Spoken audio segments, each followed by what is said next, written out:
आज हम बात करने वाले हैं वैद्युत विध्रुव के कारण निरक्षित स्थिति में वैद्युत विभव के सूत्र का डेरिवेशन। बहुत ही इंपॉर्टेंट डेरिवेशन है और बहुत ही आसान तरीके से, ठीक है। इस डेरिवेशन को जो 5 नंबर का, ठीक है, ये 5 नंबर का फिजिक्स के पेपर में हर साल पूछा जाता है। वैद्युत विध्रुव के कारण निरक्षित स्थिति में वैद्युत विभव के सूत्र का डेरिवेशन कीजिए और बहुत आसान है ये, ठीक है। आप इस वीडियो को देखने के बाद आप खुद कहोगे भैया ये तो एकदम आसान डेरिवेशन है, इसे हम लोग बुक में देखते थे तो कितना कठिन था, लेकिन आज के इस वीडियो को देखने के बाद ये डेरिवेशन आपके लिए एकदम आसान हो जाएगा, ठीक है। तो मस्त तरीके से बात करेंगे।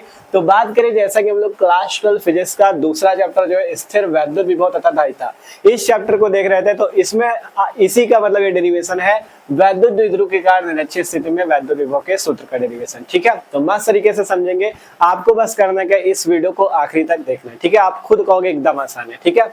तो शुरू करते हैं। और अगर बात करें, आपने अगर इस चैप्टर दूसरे पाठ जो स्थिर वैद्युत विभव तथा धारिता है, इसके पहले के वीडियो नहीं देखे, जिसपे हमने जैसे अच्छी स्थिति में विभव वाला है, बिंदु आवेश के कारण विभव वाला, और भी जो चीजें पढ़ चुके हैं हम लोग इसके पहले, अगर आप वो वीडियो देखना चाहो तो डिस्क्रिप्शन पे फिजिक्स की प्लेलिस्ट है, वहां से जाके आप देख सकते हो, ठीक है। वहां पे सारी वीडियो आपको मिल जाएंगी, ठीक है। तो देखो, देखते हैं वैद्युत विध्रुव के कारण निरक्षित स्थिति में वैद्युत विभव का डेरिवेशन, ठीक है। सिंपल है, एकदम आसान। तो सबसे पहले आपको कहा गया वैद्युत द्विध्रुव के कारण, तो सबसे पहले वैद्युत द्विध्रुव बना लो, ठीक है। यहाँ पे इस टाइप से आपको क्या बना लेना है, एक वैद्युत द्विध्रुव, ठीक है।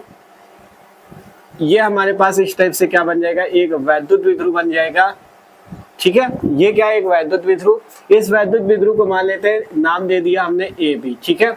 एक वैद्युत विध्रुव ए बी है, जिसके ए सिरे पे यहाँ पे मान लेते हैं माइनस क्यू आवेश है और बी सिरे पे मान लेते हैं प्लस क्यू का आवेश है, ठीक है। कोई दिक्कत नहीं। आपको पता है वैद्युत विध्रुव के बीच की दूरी कितनी होती है, 12 होती है, अल्पतम दूरी 12 होती है, ये सबको पता है, ठीक है। अब करना क्या, वैद्युत विध्रुव तो ले लिया, अब वैद्युत विध्रुव जो है ये ए बी, जिसपे ए पे माइनस क्यू, बी पे प्लस क्यू आवेश है और बीच की दूरी 12 है, मान लेते हैं वैद्युत विध्रुव जो है के परावैद्युतांक के माध्यम में स्थित है, ठीक है। ये वैद्युत विध्रुव के परावैद्युतांक के माध्यम में स्थित है। अब मान लेते हैं, देखो आपसे कहा गया वैद्युत विध्रुव के कारण निरक्षित स्थिति में विभव निकालो, तो जब ये वैद्युत विध्रुव बन गया, अगर अच्छी स्थिति में कहता है तो आपको इसी वैद्युत विध्रुव के अक्ष में यहाँ पे एक बिंदु P लेना है, जिस पे विभव निकालना है, तो वो अच्छी स्थिति में होता है। जब निरक्षित स्थिति की बात करें तो आपको देखो अक्ष ये होता है और निरक्ष ये वाला होता है, ठीक है। तो जब निरक्षित स्थिति की बात करें तो आपको यहाँ पे कोई बिंदु लेना है जिस पे आपको विभव निकाल के दिखाना है, ठीक है। तो मान लेते हैं कि वैद्युत विध्रुव के यहाँ पे बीच में, यहाँ पे बीच वाले पॉइंट पे एक बिंदु है O, ठीक है। वैद्युत विध्रुव के बीच में यहाँ पे एक बिंदु हम मान लिए, कौन सा बिंदु है, O बिंदु, ठीक है। अब इस O से यहाँ से मान लेते हैं, O से कुछ दूरी या R दूरी पे, यहाँ से O से कितनी दूरी पे, R दूरी पे एक बिंदु हमारे पास कौन सा है, P बिंदु है, ठीक है। O से R दूरी पे हमारे पास एक बिंदु है, मान लो P, ठीक है। O से R दूरी पे एक बिंदु P है, जिसपे हम विभव निकालेंगे। ये बिंदु P जो है ये कहाँ पे स्थित है, निरक्ष पे स्थित है, निरक्षित स्थिति में स्थित है, ठीक है। ये बिंदु P हमने कहाँ लिया है, निरक्षित स्थिति में लिया है, ठीक है। सिंपल सा, इस वैद्युत विध्रुव के निरक्षित स्थिति में हमने एक बिंदु P लिया, इसी पे विभव निकालेंगे। तो विभव इस बिंदु P पे कैसे निकाला जा सकता है, सबसे पहले हम इस माइनस क्यू आवेश के कारण इस बिंदु P पे विभव निकालेंगे, ठीक है। फिर इसके बाद हम इस प्लस क्यू आवेश के कारण बिंदु P पे विभव निकालेंगे, फिर दोनों को हम आपस में जोड़ देंगे और जो टोटल विभव आएगा उसका जो परिणामी आएगा वही बिंदु P पे विभव होगा, ठीक है। जो टोटल आएगा वही इस बिंदु P पे विभव होगा। तो सिंपल सा चित्र, कुछ दिक्कत नहीं इसमें, चित्र सिंपल सा आपका बन चुका है।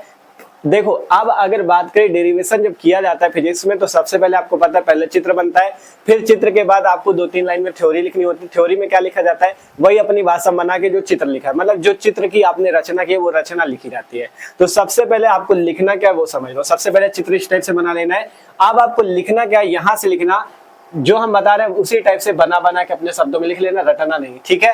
लिखना, माना एक वैद्युत विध्रुव ए बी है, यहाँ से 2-3 लाइन में आपको लिखना है। लिखना, माना एक वैद्युत विध्रुव ए बी है, जिसके ए सिरे पे माइनस क्यू, बी सिरे पे प्लस क्यू आवेश एक दूसरे से अल्प दूरी 12 पे स्थित है, ठीक है। एक दूसरे से अल्प दूरी 12 पे स्थित है, बीच की दूरी 12 है ना।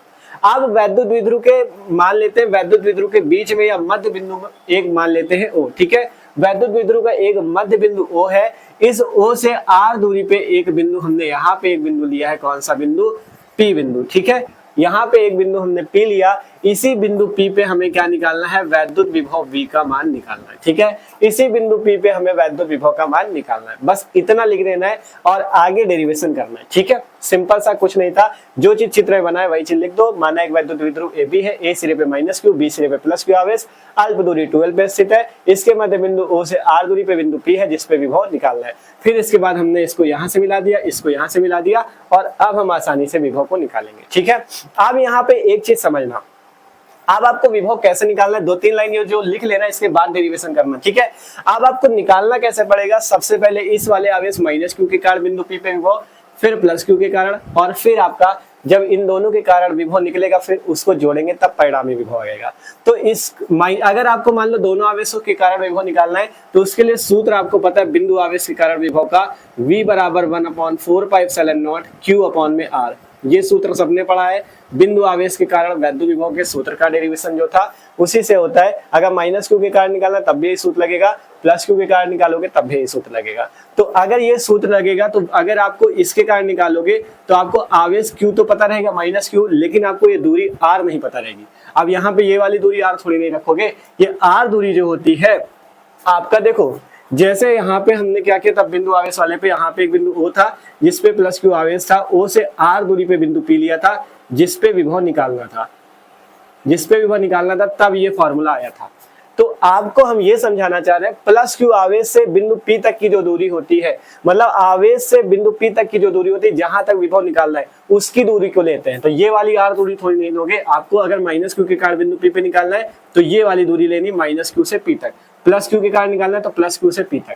तो अब सबसे पहले हमें क्या करना पड़ेगा, अब हम सबसे पहले यहाँ की बीच की दूरियां निकालेंगे, मतलब यहाँ -q से P तक की दूरी मतलब AP दूरी और +q से P तक की दूरी BP दूरी, ये हमें निकालना पड़ेगा। ठीक है, तो अब हम सबसे पहले दूरी निकालते हैं, फिर आगे डेरिवेशन एकदम सिंपल सा है, आप खुद कहोगे सिंपल है। ठीक है, तो अब हम आपका दूरियां निकालते हैं, और दूरी निकालने के लिए यहाँ पे एक चीज समझना। ठीक है, यहाँ पे एक चीज समझना, क्या चीज, देखो यहाँ पे एक चीज समझना, ये आपका यहाँ पे अगर बात करें तो कौन सा कोण बन रहा है, ये वाला और ये वाला, ये देखोगे तो 90 डिग्री का कोण बन रहा है। ठीक है, यहाँ पे एकदम लंब के रूप में है ना इस टाइप से लाइन, तो यहाँ पे कोण कौन सा बनेगा, 90 डिग्री का, यहाँ भी 90 बनेगा, यहाँ भी 90 बनेगा। तो जब 90 कोण बन रहा है तो ये कौन सा आपका त्रिभुज बन जाएगा, देखो ये अगर त्रिभुज बात करें APO या AOP और त्रिभुज BOP इसकी बात करें तो ये एक समकोण त्रिभुज बन जाएगा। तो यहाँ पे हम पाइथागोरस प्रमेय लगा सकते हैं, तो यहाँ से हम लिखेंगे पाइथागोरस प्रमेय से। ठीक है, जब वो बना के जो लाइनें बताई उसको लिख लेना 2-3 लाइन मारना करके। ठीक है, फिर इसके बाद डेरिवेशन करना पाइथागोरस प्रमेय से, पाइथागोरस प्रमेय से। ठीक है, यहाँ पे हम क्या करेंगे, पाइथागोरस प्रमेय लगाएंगे। तो पाइथागोरस प्रमेय के अनुसार सूत्र क्या होता है, कर्ण का स्क्वायर बराबर लंब का स्क्वायर प्लस आधार का स्क्वायर। ठीक है, लंब का स्क्वायर प्लस आधार का स्क्वायर, ये सबने फॉर्मूला पढ़ा है, कर्ण का स्क्वायर बराबर लंब का स्क्वायर प्लस आधार का स्क्वायर, ये फॉर्मूला सबने पढ़ा है। तो अब बात के देखो कर्ण कौन सा होगा, कर्ण यही वाला होगा। जैसे अगर APO त्रिभुज की बात करो या BPO त्रिभुज की बात करो तो इसमें कर्ण जो होगा यही लंबी वाली भुजा ही कर्ण होगी, ये वाली। ठीक है, जो आपको निकालनी है यही कर्ण होगी, और लंब और आधार ये दोनों शेष भुजाएं हो जाएंगी। तो अब यहाँ से सबसे पहले इसकी और इसकी हम लोग दूरी समझ लेते हैं। तो देखो अगर A से B तक की दूरी पूरी 2L है और बीच में एक बिंदु O है, तो यहाँ से इसकी आधी दूरी कितनी हो जाएगी, ये दूरी L हो जाएगी, और ये दूरी भी कितनी हो जाएगी, L हो जाएगी। ठीक है,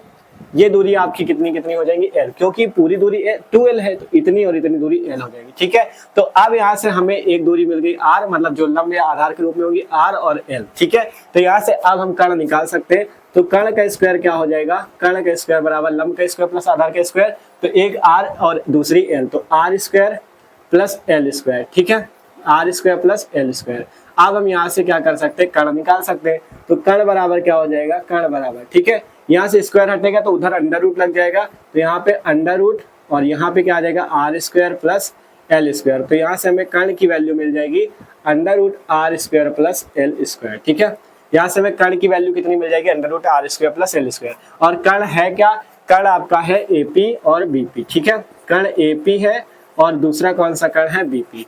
और यहाँ पे बात करें, अगर देखो, अगर आप देखोगे तो दोनों त्रिभुज आपके सेम ही है और यहाँ A से P तक की दूरी और B से P तक की दूरी भी आपकी सेम हो गई। क्यों? क्योंकि आपने देखा यहाँ पे जब देखा था वैद्युत द्विध्रुव के मध्य बिंदु से यहाँ तक ले गए, तो यहाँ से अगर इसको मिलाओगे और यहाँ से अगर इसको मिलाओगे तो दोनों ये वाली दूरी और ये वाली दूरी एकदम सेम होगी। तो यहाँ से AP बराबर BP बराबर ये पूरी दूरी आ जाएगी √r² प्लस l²। ठीक है, ये आपकी AP और BP की दूरी हो जाएगी √r² प्लस l²। ठीक है, तो यहाँ से हम इसे क्या लिख देंगे, ये दूरी भी जो आई है ये भी √r² प्लस l² आ जाएगी और ये वाली जो आई है ये भी √r² प्लस l² हो जाएगी। ठीक है, r² प्लस l²। ठीक है, तो ये सिंपल से आपको समझना है। बस इसमें क्या था, कुछ नहीं था, ये आपको कर्ण निकाल लेना है। यहाँ पे पाइथागोरस प्रमेय में कर्ण स्क्वायर बराबर लंब स्क्वायर प्लस आधार स्क्वायर से कर्ण निकाल लो।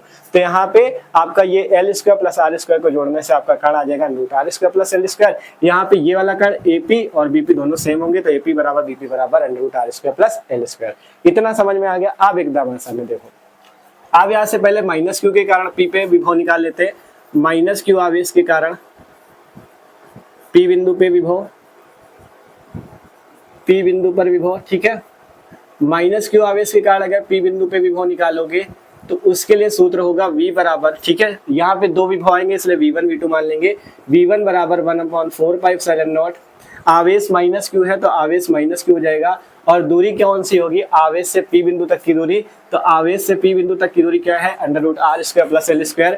तो यही दूरी √r² प्लस l² हो जाएगी। ठीक है, इस टाइप से, इसे इस टाइप से चाहो तो कोष्टक में भी बंद कर सकते हो, इस टाइप से। ठीक है, इसे आगे हल कर लो। तो V1 बराबर, ये माइनस चिन्ह बाहर ले लेते तो -1/4πε0 और यहाँ पे अंदर क्या बच जाएगा, q अपॉन में √r² प्लस l²। ठीक है, ये अभी क्या निकला है, हमें -q आवेश के कारण विभव, इसे मान लो समीकरण नंबर 1। ठीक है, आप निकाल लेते हैं +q आवेश के कारण P बिंदु पे विभव।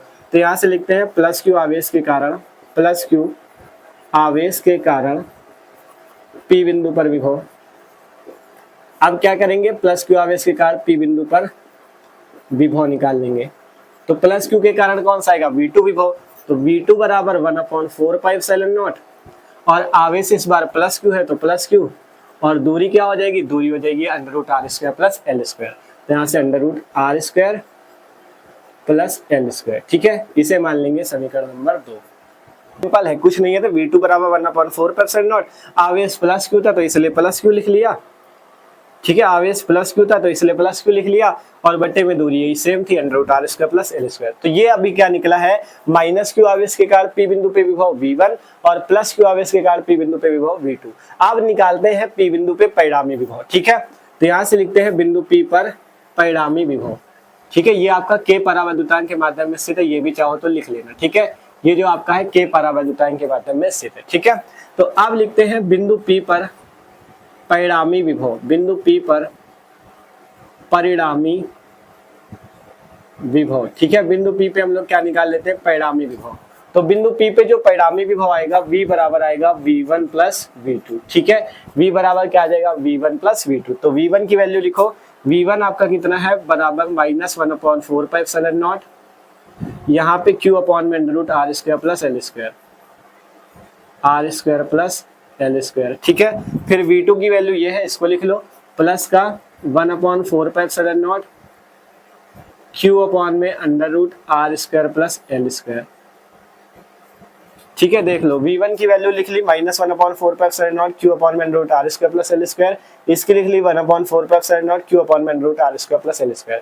अब अगर देखो तो दोनों वैल्यू सेम है, यहाँ पे 1/4πε0, यहाँ पे q अपॉन में √r² प्लस l², यहाँ पे भी है, मतलब दोनों वैल्यू सेम है। अब यहाँ पे एक वैल्यू माइनस की, एक वैल्यू प्लस की, तो अब जब एक वैल्यू माइनस की, एक वैल्यू प्लस की है, तो जब एक माइनस और एक प्लस की होगी तो आपस में कट जाएंगी और आंसर क्या आएगा, सीधा सीधा 0। तो यहाँ से V का मान कितना आ जाएगा, 0। ठीक है, मतलब जब आप इसे घटाओगे, एक वैल्यू माइनस की, एक प्लस की और दोनों समान वैल्यू है, तो ये जब आपस में कट जाएंगे तो V कितना आ जाएगा, 0। तो यहाँ से लिख सकते हो निरक्षीय स्थिति में विद्युत विभव शून्य होता है। निरक्षीय स्थिति में विद्युत विभव शून्य होता है, निरक्षीय स्थिति में विद्युत विभव शून्य होता है। ठीक है, ये सिंपल सा डेरिवेशन बस इतना सही होता है। मतलब आप जब यहाँ पे निरक्षीय स्थिति में P बिंदु पे विभव निकालते हो तो 0 आता है, शून्य आता है। ठीक है। तो इस टाइप से सिंपल सा डेरिवेशन हो जाता है, कुछ नहीं इसमें, ठीक है, कुछ नहीं है, बस एकदम आसान है। बस आपको चित्र पहले समझना था, फिर ध्यान देना था इस आवेश से P बिंदु तक की दूरी, तो इसलिए पाइथागोरस प्रमेय लगाई, समकोण त्रिभुज बन रहा था, देख लो ना, AOP और ये BOP समकोण त्रिभुज बना रहे थे, तो इसलिए हमने क्या किया, पाइथागोरस प्रमेय लगाई, कर्ण का स्क्वायर लंब स्क्वायर प्लस आधा स्क्वायर, कर्ण निकाल लिया √r square plus n square, और ये कर्ण है एक AP और एक BP, दोनों की वैल्यू सेम, तो ये आ गई, ठीक है। फिर माइनस क्यू के कारण विभव निकालो, प्लस क्यू के कारण निकालो, दोनों को परिणामी निकालने के लिए जोड़ दो, V आएगा 0, लिख दो निरक्षीय स्थिति में विद्युत विभव शून्य होता है, ठीक है। बस इस टाइप से आपका डेरिवेशन कंप्लीट है और एकदम आसान तरीके से हमने कहा था पूरा समझ जाओगे, ठीक है। तो आशा करते हैं आपको समझ में भी आया, तो समझ में आया तो यार कमेंट करके जरूर बताना कि हाँ भैया समझ में आ गया, ठीक है। तो और एक चीज जान लो, जो लोग चैनल पे ना उनको बता दे सब्सक्राइब कर लो, क्योंकि मस्त तरीके से आपकी क्लास 12 केमिस्ट्री की भी तैयारी चलेगी, क्लास 12 फिजिक्स की भी, ठीक है। आप डिस्क्रिप्शन पे प्लेलिस्ट मिलेगी, वहां पे देखोगे ना तो आपको केमिस्ट्री के सारे वीडियो, 2 चैप्टर अभी केमिस्ट्री के कंप्लीट हो चुके हैं, विलयन वाला, विद्युत रसायन वाला, दोनों कंप्लीट है। फिजिक्स में बात करें तो वैद्युत आवेश तथा क्षेत्र कंप्लीट हो गया और स्थिर वैद्युत विभव तथा धारिता चल रहा है, और डेली क्लासेज आ रही है, आपको किसी भी बाहरी कोचिंग की जरूरत नहीं है, मस्त तरीके से चैनल से पढ़ के तैयारी कर सकते हो। तो सब्सक्राइब कर लो, जैसे ही अगला वीडियो आता है आपके पास वीडियो की भी नोटिफिकेशन आ जाएगी, ठीक है। तो मिलते हैं अगले वीडियो पे, और अगर आप लोग हमें फेसबुक और इंस्टाग्राम पे फॉलो करना चाहो तो उसकी लिंक भी डिस्क्रिप्शन पे, वहां पे जाके फॉलो कर सकते हो, कोई भी प्रॉब्लम है तो वहां पे भी बता सकते हो, ठीक है। तो मिलते हैं अगले वीडियो पे, इसे नोट कर लो।